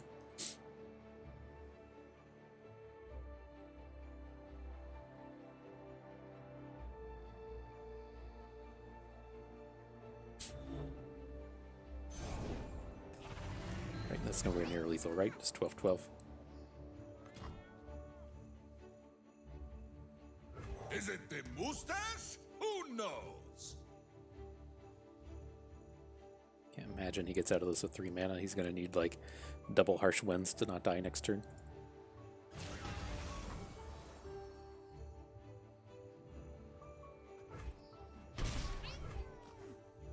So as it stands, this is going to kill our at the stairs, or we can add a Darius. Darius will just kill this thing, right? You're +1. You're... So we have to go about it this way. Kind of awkward. Kind of awkward. knows its own. Okay, we can still lethal through this.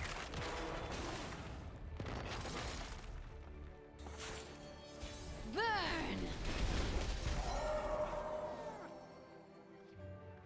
It's getting a little scarier than I want it to be.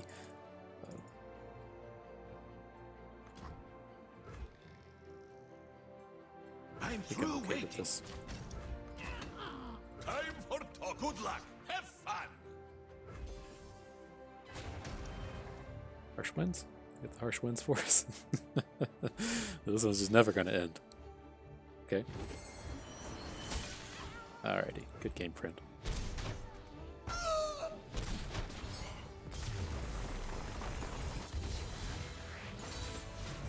See?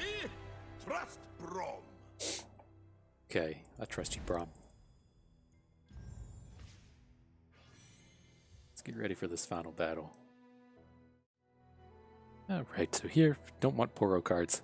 Don't want it at stairs. And the Affliction of Poro is finally going to go. You know, I'm not real excited about these caught in the colds, but you know, they fill in a need that we have, whether or not it's you know, giving a bad frostbite for our arena or to interact with one of our opponent's units. You know, it's doing what it's doing. With these, again, don't want at the stairs. I do want to hang on to Nox and Guillotine, and then I think Brittle Steel is just better than Flash Freeze. I mean, you know, kind of like arguably in this deck, the Flash Freeze would be okay since we have the arena, but in every situation that isn't arena, the Brittle Steel should be better. And as you often hear me talk about things like these kind of mid-rangey curve decks, once we get to like turn 4 where we're playing like Brahms, and turn 5 and 6 where we're spending all of our mana, it gets a lot harder for us to actually have this Flash Freeze mana. Like, it's a lot easier to just have 1 or 2 banked spell mana and then tap out for a unit, as opposed to, you know, being like, well, you know, we really want to add you know, They Who Endure to the board, but we can't because we played Flash Freeze. And so I'd say the majority of the time Brittle Steel will be better. Okay, the real ones make an appearance. I want the Hearthguard. I can live with getting rid of these sentries. Like, our curve isn't that horrible, but you know, we have certainly been struggling in the past 2 games, and I don't know if I just have that as you know, kind of recency bias, or if our curve is really bad. You know, it looks like we have 12 2-drops, but 4 of those are caught in the cold. 1 is a Troll Chant, 2 are Poro Herders that if we want to get value from, we can't play until the 4th turn. And so, you know, it's really just these sentries, and to a lesser degree Icefell Archers we can play on 2. And so that's close, but the Hearthguard is so powerful. I'm just going to go for the raw power in the final battle here. We'll just draw good because that's what we do. Listen to that strategy. And here I'm going to pick up the Avalanche. If we're going to struggle with our early game a little bit, let's at least pick up a card that can help us get through it. Those Fury of the North, it's something that I do like to have, but 2 kind of feels like a lot in this deck, and so most of our units can survive an Avalanche. And then I think if we're able to go long, then we should be in better shape than opposed to these Zoe Fiora decks that are going to try to flood the board real quick. Glad to have a way to interact with these. Okay, well, this is a start. I'm okay with this. Everybody wants to just, no rush 15 and not play anything until the 3rd turn. Fiora does that a lot better than we do, but I'm okay with it.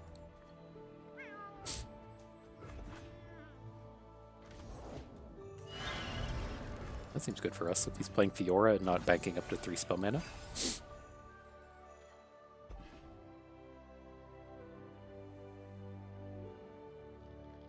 Interesting. My journey begins here and ends at the top. Seems like a bad draw from this guy. Or he's just playing some kind of like Fiora deck that I'm kind of misjudging what we're expecting here. Was the Yeti already? Let's get him online.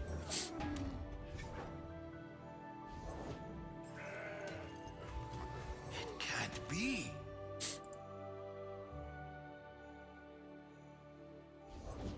I've got your back.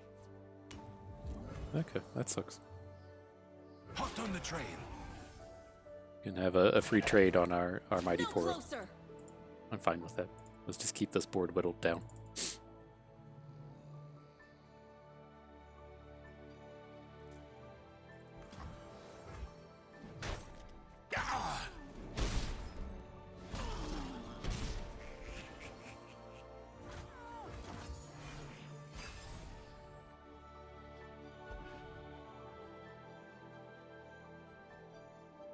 All right, things are progressing. There's nothing we can do about that. Is it the mustache? It's Who the mustache, Braum. knows? It's always the mustache. Okay. Stand behind Braum. He's got a sharp side. It sucks, but we have the second Braum. Okay. I was really hoping to play a take heart on this one, but Stay safe, my it's not meant to be.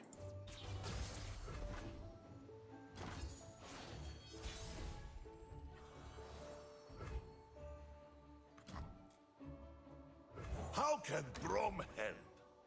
What's that, +4? He's starting to turn into a real unit.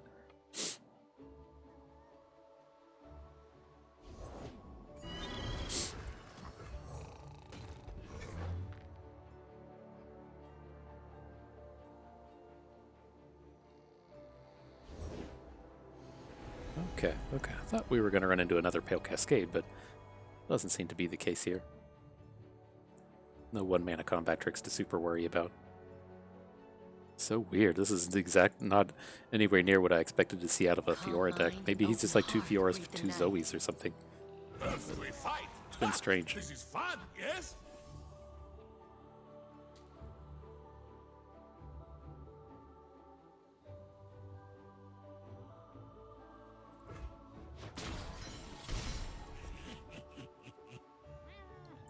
Okay. Getting pretty close to a big overwhelm kill here. It is easy, see?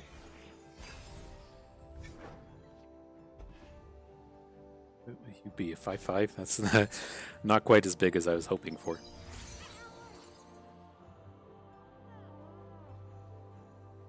That has to be for a Nightfall, right? He just wants to pre-plan for Pale Cascade.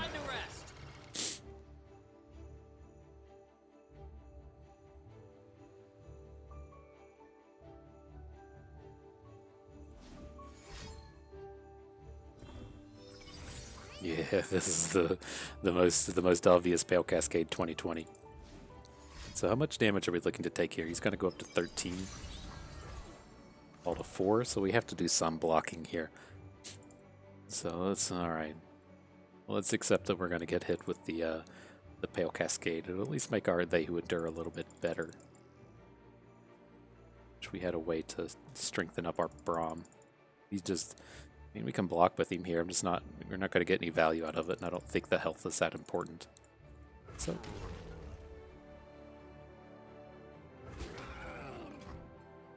Please take down the big boys. I'll do 10.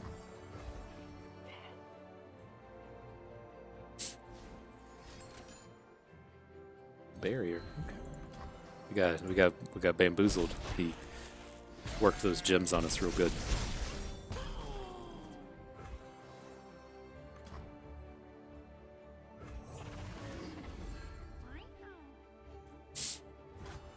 This board does suck now. So he certainly does not have a very strong board. Troll Chant? Nothing escapes my watch.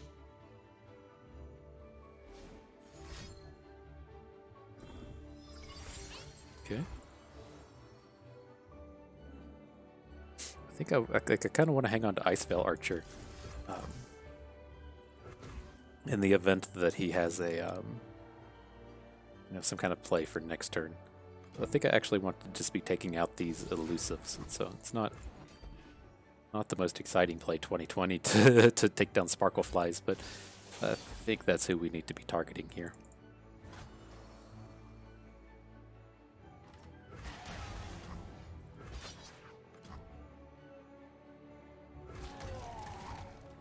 For the homestead, time for talking. And again, if we want to play around Pale Cascade, Have you we met should my take this shield? unit.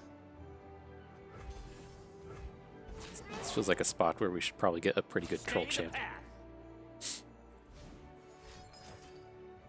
Oh, good. How bad is that?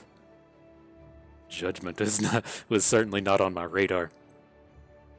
So we can at least drop it to 4, which will protect our They Who Endure, and then we can boost our Braum. Okay.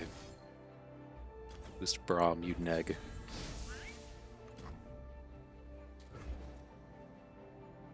Ugh. That was not on my radar. Light the signal fires. Okay, as long as we don't die next turn, though. We've got a big old chunk of Overwhelms that we'll be sending his way. We're pretty safe to just kind of throw away Braum here. I don't want to, but could do it. Knocked and ready. That feels huge.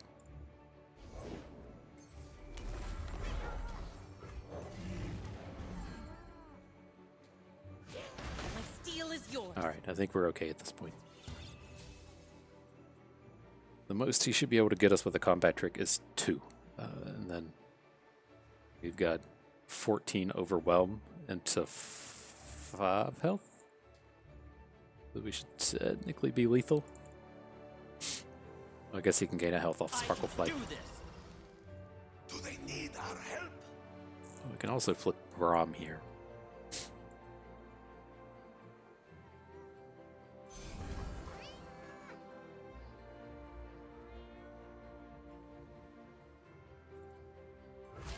Okay, I mean, if he has a riposte, he has a riposte. I think we've given him ample opportunities to play a lot of these combat tricks, and so if he's got it, he's got it. Help is Okay, on with their this, way. My life for Avarosa. that's as good as it's going to get here. And he can make the decision on his own if he wants to take down Braum or he needs to take down They Who Endure. But he went with Braum, okay.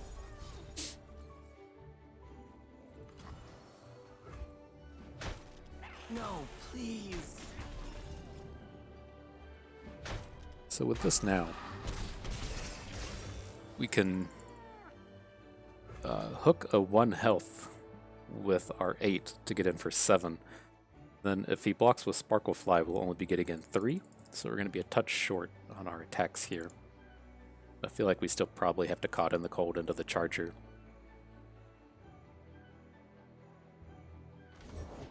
Today, base camp. Tomorrow, the summit. Don't have any Poros though.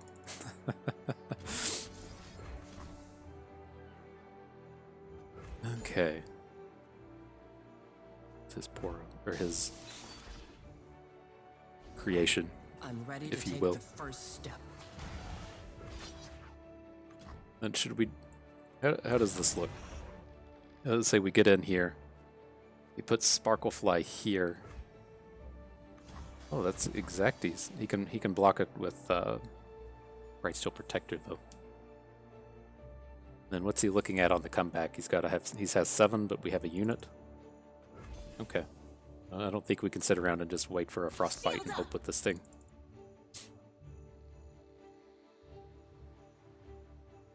Yeah, more combat tricks. It's gonna be so bad if he has a combat trick. I will reach the peak. Oh my gosh. Single combat, what a draw. Okay. Press on. That's probably gonna do it. Just begun. Follow along, little We ones. have to draw a Frostbite or something to answer the charger.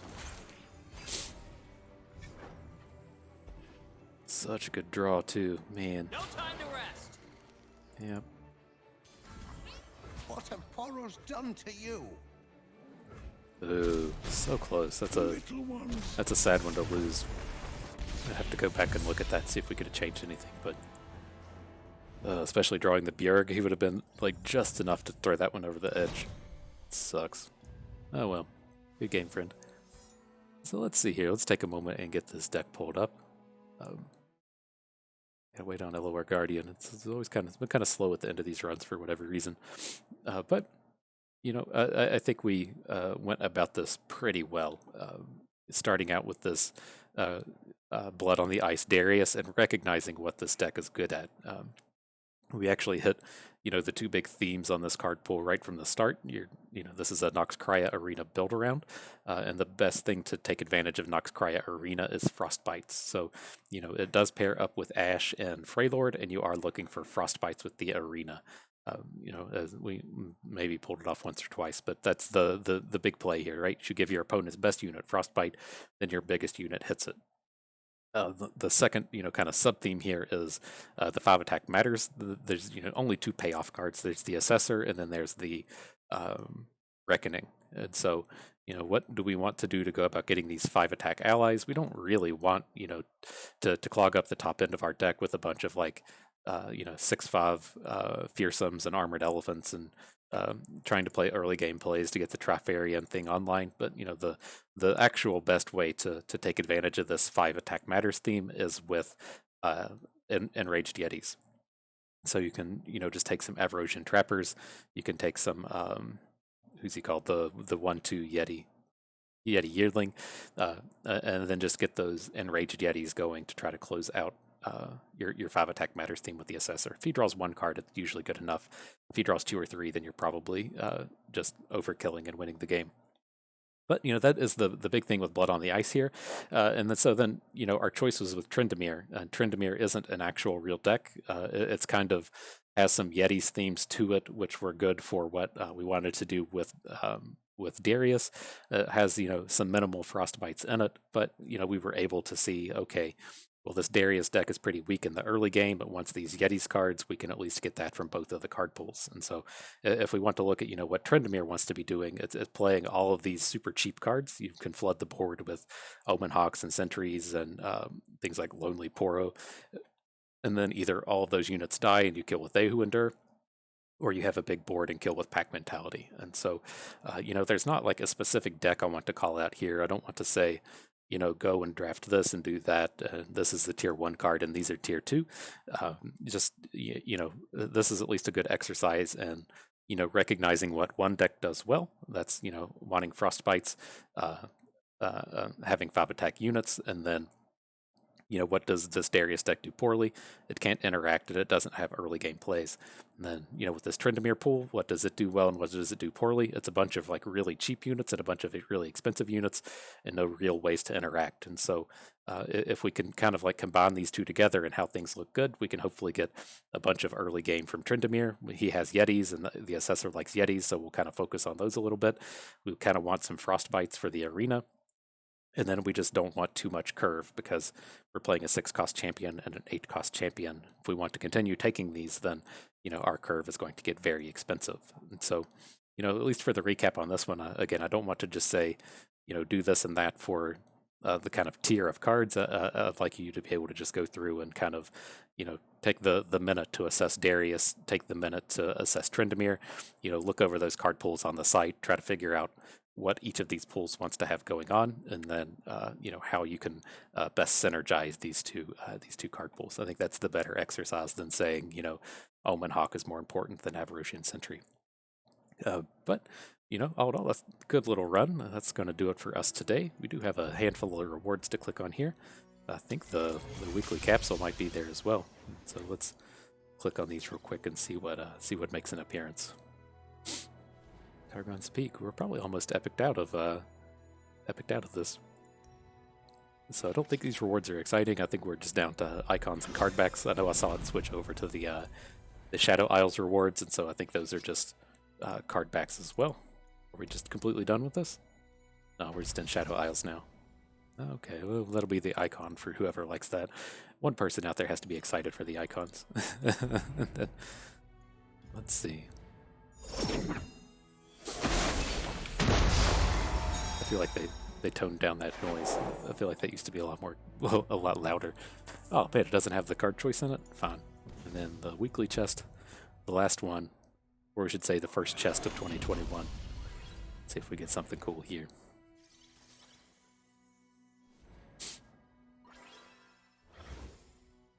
I want to try both of these. I haven't seen the Stalker at Expedition, and we always see the Scargrounds really late. I want to build around the Scargrounds, but again, we need to find it pretty early.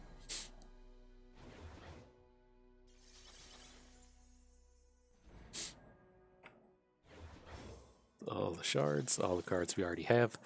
Can't find that. We're at like 99% of the foundation set, and I can't bring myself just to go pay for the cards to get it to 100%.